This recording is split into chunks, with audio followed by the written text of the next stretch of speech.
May tanong pa ako. Mm.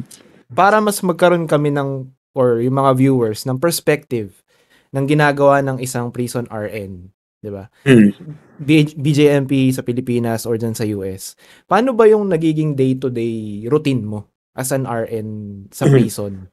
Nung panahon ko doon sa BJMP, ikaw ang gagawa ng routine mo eh. Para yung una mong routine, magbibigay ka ng TB medication sa mga preso mo, tapos at a certain time kausapin mo yung control gate mo kung sinong may sakit, ilabas lang dito. Yung ganun, kung sinong may reklamong medical, ilabas lang dito. Yun na yung ano mo dun eh.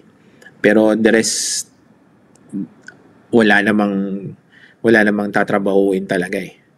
Tapos doon, pwede kang maipul eh. Mapul bilang escort, mapul bilang custody. Kasi training ka rin ganun eh.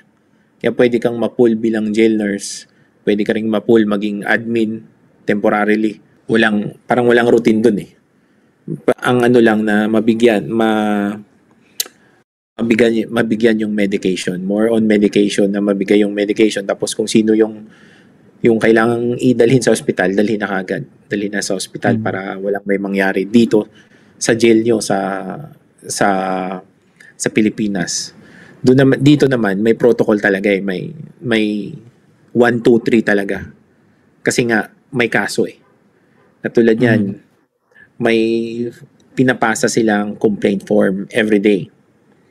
Magiging number 1 mo yan na kunin yung complaint form nila sa umaga. Kunin mo yung complaint form nila, consider mo yung mga papel na nakuha mo bilang tao yun. Bilang tao. Kasi sila yun eh. Parang doon ka na magsisimula ng triage mo. Triage kung sa nursing pa na sino bang delikado dito sa base sa complaint nila. Tapos yun yung ipapatawag mo. Or yung mga complaint na yun, pwede bang ipabukas yun. Yung mga ganun. In level of importance. Tapos yung mga yung mga papel na nakita mo kahapon, yun na yung trabaho mo ngayon. After na matriage mo yung complaint ngayon. Yun yung pangalawang assignment of the day mo, na kitain yung mga trinayage mo kahapon. Tapos yun na yun.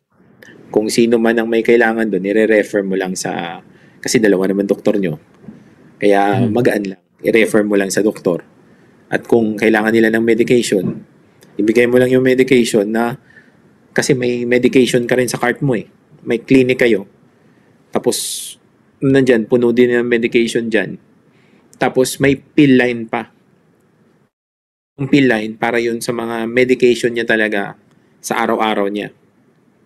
Nagbibigay pa nun. Kaya, parang kung alam mo lang yung trabaho mo, magaan din naman yung trabaho mo na sundin mo lang yung protocol na 1, 2, 3. Ito na yung trabaho mo, 1, 2, 3, 1, 2, 3. Sa Pilipinas, walang 1, 2, 3. Walang 1, 2, 3. Kung ano yung pinaka-importante, yung gawin mo. O kung anong sabihin ni Warden na pool ka ngayon bilang staff, bilang custody ka ngayon, pool ka ngayon. Yun yung parang ano doon sa Pilipinas eh. Yun yung iba, pagkakaiba eh. Dito, nurse ka lang talaga eh. Pag nurse ka dito, nurse ka talaga.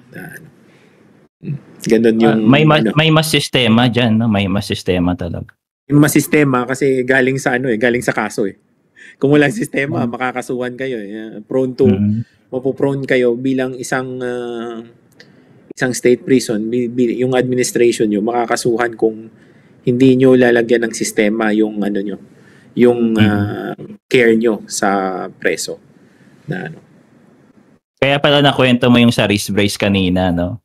Parang nire-review nyo yung medical necessity ng gamot or ng DME. Yun pala yun. Pero kinokonsulta ka rin ba ng doktor? Yung tipong, kailangan ba talaga nito ng brace? Mga tipong ganun. Oo. Kasi minsan talaga hindi na kailangan eh. Marami pang time na hindi na talaga kailangan. Kaya lang, naka-defensive nga kayo. Nasa depensa kayo eh. Na wala namang nasa isip nyo, wala namang mangyayari kung ibibigay lang naman natin to eh. Mangyayari pa kung hindi natin ibibigay. Yung parang ganun. Papasama. Ibigay mo na lang. Kaysa may issue pa, ibigay mo na lang. Ibigay mo na lang. Na ano. Katulad yan, wheelchair. Nakikita mo talaga, hindi na kailangan ng wheelchair to eh. Kaya lang, yung pinanggalingan niyang prison, nagbigay doon ng wheelchair. Mystery. Oo. Takot yung doktor mo mismo na kumuha ng wheelchair eh. Bang magdi-discontinue nito? Kunin ko ba to sa kanya? May nagbigay na doktor eh. Naka-document yung kabilang doktor na kailangan niya ng wheelchair. Okay lang sa kabilang doktor. Kasi walang mangyayari sa kanya eh. Yung assessment niya, kailangan niya ng wheelchair. Binigay yung wheelchair. Ngayon, kung ikaw ang doktor na magdi-discontinue nito, kung mag-iinarte ito na matutumba, kaso to. Parang gano'n. Nakuha mo, Vince, na ano? Pag akong umalis nito, tapos itatanong rin sa amin yan, syempre, yung sagot namin, depensa din na, Dok, baka matumba yan. Kahit alam na namin, visit na to, nakakatakbo din ito. Kahit alam na namin, visit ito, makakatakbo to.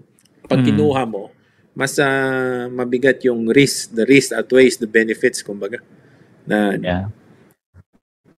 Yun ang conflict din, ang custody at yung medical team. Kasi para sa custody, nakikita nila na parang hindi naman talaga to.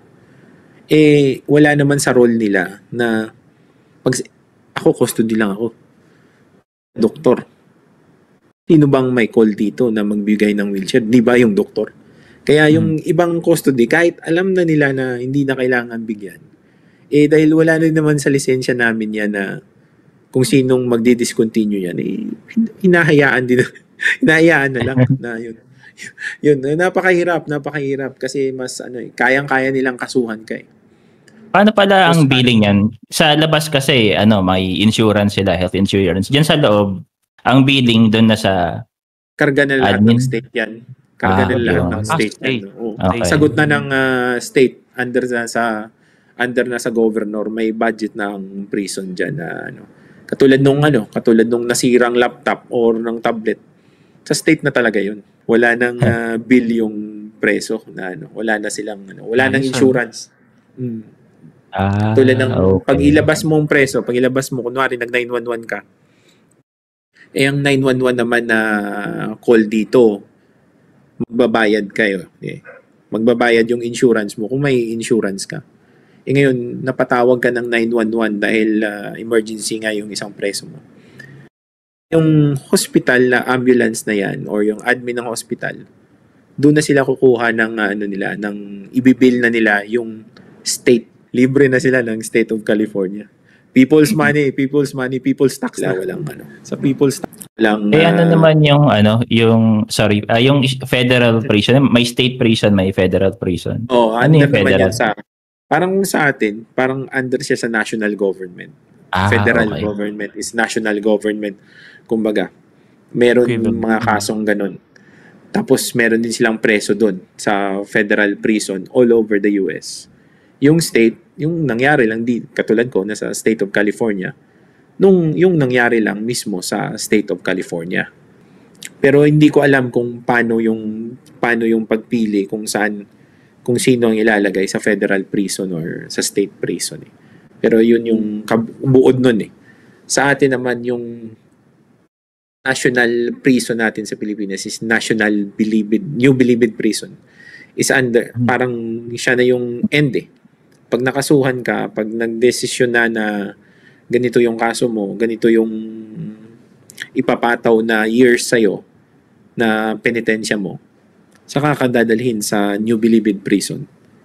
Pero habang kinakaso ka pa sa atin, nandiyan ka pa sa BJMP kung saan man yung city prison o city jail mo or kung saan man yun kinakaso na malapit sa korte mo. Para malapit ka doon ka muna sa BJMP. At pag nadesisyonan ka na, yun, lipat na kayong lahat sa New Bilibid Prison. Doon na sa Muntinlupa. Doon na sa Muntinlupa. Yun yung parang setup sa atin na Or pwede ding ilagay ka sa Palawan, yung sinabi nilang Iwahig, yung ganun. Pwede ka rin national prison din sa atin yun. Iba-ibang department din yan. Iba-ibang department din yan na ano. Iba-iba. Under naman na yung New Bilibid Prison yata. Under sa DOJ yan. Ang BJMP prisons under sa DILG yan sa ano sa atin. Kaya iba-ibang entity. Iba-ibang entity na ano. Yun lang ang ano, hindi sila isa rin, hindi din sila mag-isa. Okay. That's a lot of information said. Loaded na naman tayo. Under naman sila.